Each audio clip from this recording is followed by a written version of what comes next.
Today, we are going to discuss a recent article by Steve Davidson entitled "Adapting to Climate Change Won't Cost the Earth" over at Baffled by Science. His premise is that if you're deeply concerned about climate change, then the push for net zero here in the UK has to be deliverable and cost-effective. Otherwise, it's unlikely to be delivered in practice. And the UK's 2050 net zero commitment, it's enshrined in law through the 2008 Climate Change Act. It's been held up as a global model, over 140 countries setting similar targets, partly because of it.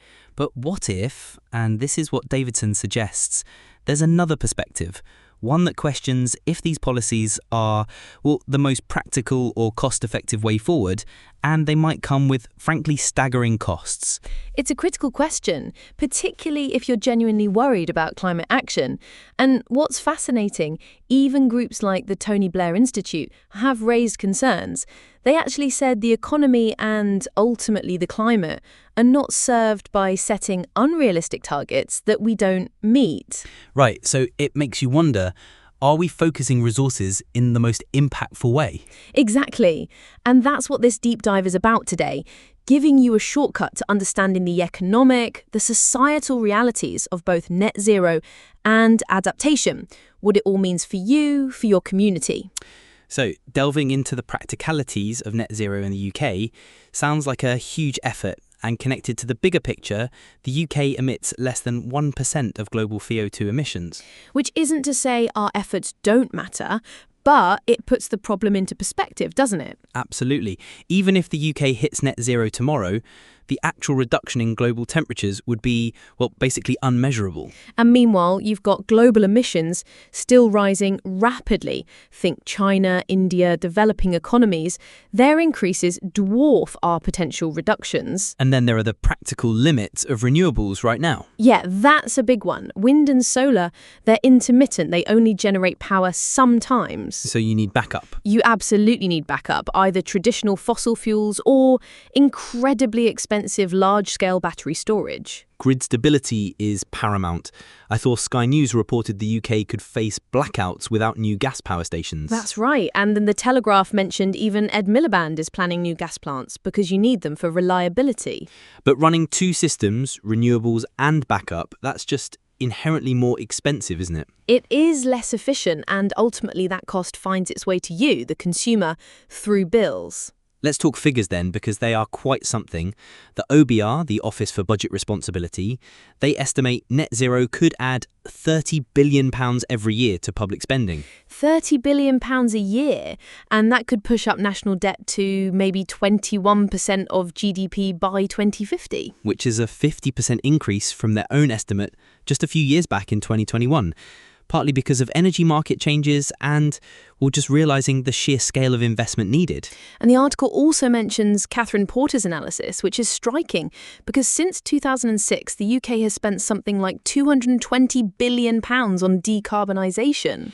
With no clear economic benefits shown, she argues. Right. And now there's £17 billion a year added in subsidies and levies, added directly onto our electricity bills. That's a huge chunk of money. It is, and these costs are often downplayed, aren't they? Transparency isn't always there. Plus, you've got the existing grid infrastructure. It's old in places. Yes, it needs massive upgrades to handle renewables. Exactly, costly upgrades. And that's before you even get to harder stuff like aviation, heavy industry, expanding the grid everywhere for electrification. It's a really complex, expensive puzzle. So given these frankly huge costs and the global emissions picture, it does make you ask, are there other ways for someone wanting effective climate action now? And that's where the article points towards climate adaptation. It seems to offer more practical, cost-effective strategies for the climate impacts already happening right here, right now. Okay, so what does adaptation actually involve? Well, it's focused on building resilience, protecting communities and infrastructure from the impact of climate change, such as sea level rise. And the cost comparison? That's what's compelling. The estimated annual investment needed for key adaptation areas in the UK, somewhere around £5 to £12 billion. So a fraction of the 30 billion plus for net zero. A fraction, yeah, and it's a much more direct investment in protecting your local area, your community, and crucially, it works regardless of what happens with global emissions. Can you give some concrete examples, things people might actually see? Sure, think about sea defences, flood protection, infrastructure hardening, raising building standards, and improving public transport. Things that make a difference locally. Precisely, plus community preparedness, better early warning systems for floods or heat waves, disaster response plans. These things are scalable, much cheaper, and you can implement them relatively quickly, much faster than building entirely new energy grids. And these create local jobs too, presumably. That's the key point. Adaptation policies can be implemented locally using local expertise and labour. It means the UK isn't so dependent on what other countries do or on importing, say, foreign-made solar panels or turbines. It's about empowering local solutions.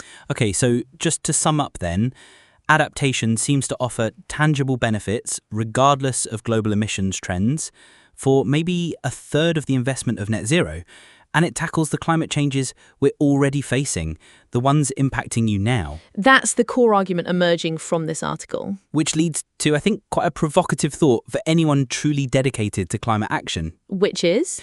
Well, if we could reallocate even just a portion of those huge net zero budgets towards adaptation, instead, this could lower energy bills, particularly for UK industry. Which could have a relatively immediate and potentially dramatic impact on the UK economy. Yes, as we have discussed before, the UK economy is facing a fiscal crisis, so it's difficult to understand why climate adaptation is not receiving more policy attention. Indeed, an important question and something to think about. And that wraps it up for now. Thanks for joining us for this deep dive. Do visit baffledbyscience.com to keep up to date with the latest developments in renewable energy policy. And as always, we encourage you to keep exploring, keep questioning, and stay informed. Until next time.